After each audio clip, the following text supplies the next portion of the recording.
Ayan po guys, ang ating itatanim. Ayan, itatanim na naman natin ulit to guys para may anihin na naman tayo sa ano po guys, sa Mayo ba? Ayan. Sa summer, aanihin natin yan sa summer guys. Ito na yung mga natanim po dito guys.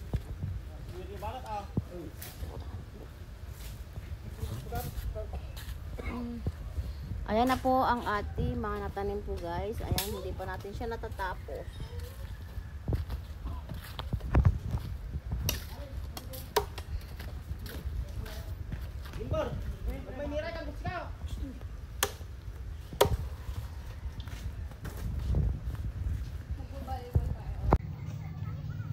Ayan na po guys ang ating project. Ayan, tapos na po tayo nagtanim ng kamuting kahoy. Ayan po guys. Ayan na, tapos napalinisan na po natin. Ayan po guys. Tapos ayan, bagong tanim na mga malunggay. Ayan na yung mga malunggay po natin. Kasi inano natin yung malunggay dyan. Sobrang taas na po yan guys. Inano po natin yung mga malunggay dito. Tinanim natin yung mga malunggay po dito guys. Ayan.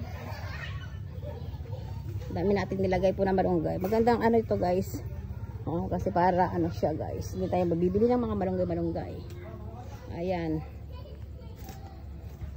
Mabilis tong ano guys mag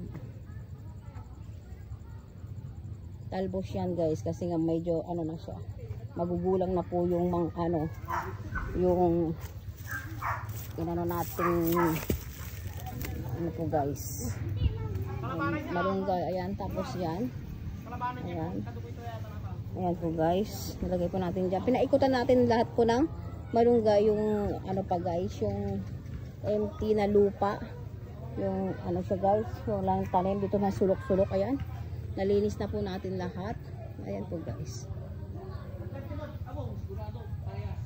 Ayan. Ayan, diretsong malunggay to guys. Ito, malunggay lahat dito. Ayan. Hindi na natin yan patataasin guys. Kasi pag nagtalbos siya, ayan, kukuhaan na natin siya guys. Ayan, bilis itong ano guys, magtalbos. Kasi magugulang na po natin yung tinanim po natin dyan. Ayan. Ayan po guys. Tapos na yung ano natin. Ating project. Ayan, natamnan na natin lahat po guys. Ayan, nalinis na din. Ayan po guys. Thank you guys for watching.